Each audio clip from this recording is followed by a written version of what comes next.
Rossiyada muhojir ehtiyotli oqibatda 3-qavatdan quladi. Rostovda muhojir sexda qo'lidan ayrildi. Bu kabi xunuk xabarlarni afsuski tez-tez o'qib turamiz. Buning asosiy sababi odamlarning xavfsizlik texnikasiga amal qilmasligi. Xavfsizlik texnikasi bu hayotingiz va sog'lig'ingiz bilan bog'liq tartib-qoida. Unga amal qilmaslik eng katta xato. Rossiyada mehnat muhofazasi, mehnat kodeksi va tegishli sohaviy normativlar bilan tartibga solinadi.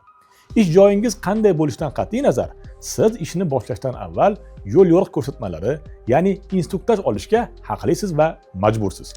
Masalan, siz qurilishda ishlayotgan bo'lsangiz, balandlikda ishlash qoidalari, himoya vositalaridan foydalanish, elektr jihozlari bilan muomala kabi xavfsizlik choralarini bilishingiz shart. Ishxonangiz tomonidan belgilangan xavfsizlik qoidalariga ham ish joyida jiddiy amal qiling.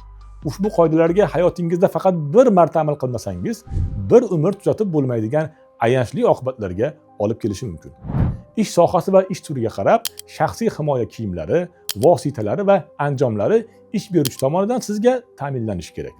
Agar ish joyida xavfsizlik qoidalari buzilayotgan bo'lsa yoki sizga mos kelmaydigan ishni bajarish buyurilsa, siz bu ishni rad etishingiz mumkin.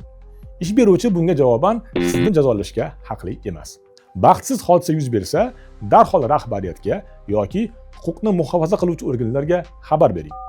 Rossiyada favqulodda xizmatlar uchun 112 tezkor raqami doim ishlab turadi. Tibbiy yordamga murojaat qilishdan tortinmang. Sog'lig'ingiz yomonlashganida yoki jarohat olganingizda chidab yurmang. Shifokorga uchrang. Agar kasalxonaga o'zingiz bora olmasangiz, 103 raqamiga qo'ng'iroq qilib, tez tibbiy yordamni chaqiring. Tez tibbiy yordam barcha uchun bepul.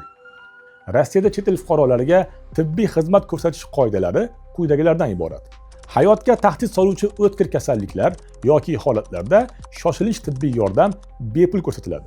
Baxtsiz hodisalar, jarohatlar, zaharlanishlar va boshqa shoshilinch holatlarda tez yordam davlat va munitsipal tibbiy muassasalarda bepul, xususiy muassasalarda pullik.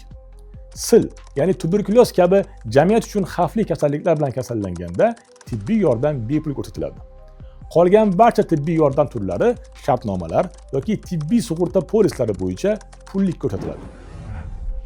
Patent olishda DMS, ya'ni qo'shimcha tibbiy sug'urta polisi rasmiylashtiriladi. Polis hujjatida qanday kasalliklarni qoplash haqida ma'lumot yozilgan bo'ladi. Lekin bunday polis ko'plab holatlarda tibbiy xizmatlar xarajatini to'liq qoplamaydi. Har bir davlat shifoxonasi yoki poliklinikasida pullik tibbiy xizmat olish imkoni mavjud.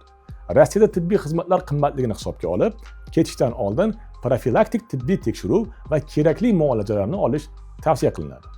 Agar ish vaqtida sog'lig'ingizga zarar yetgudek bo'lsa, vaqtincha mehnatga yaroqsizlik nafaqasini olishga, tibbiy xizmatdan foydalanishga, ish beruvchidan tovon talab qilishga haqlisiz.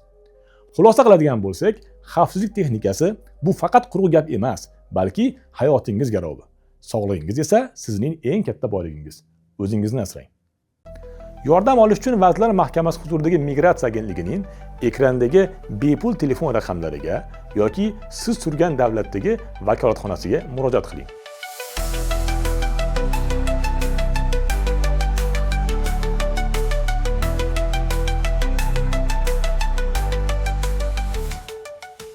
Agentlik vakolatxonalari mavjud bo'lmagan xorijiy davlatlarda fuqarolarga O'zbekiston Respublikasining xorijdagi diplomatik vakolatxonalari va konsullik muassasalari orqali yordam ko'rsatiladi. Bundan tashqari, huquqiy yordam Uzbot Telegram bot orqali ham bog'lanish mumkin. Agar O'zbekistonda bo'lsangiz, 1282 qisqa raqami yoki +99871 202 3355 raqamiga murojaat qiling.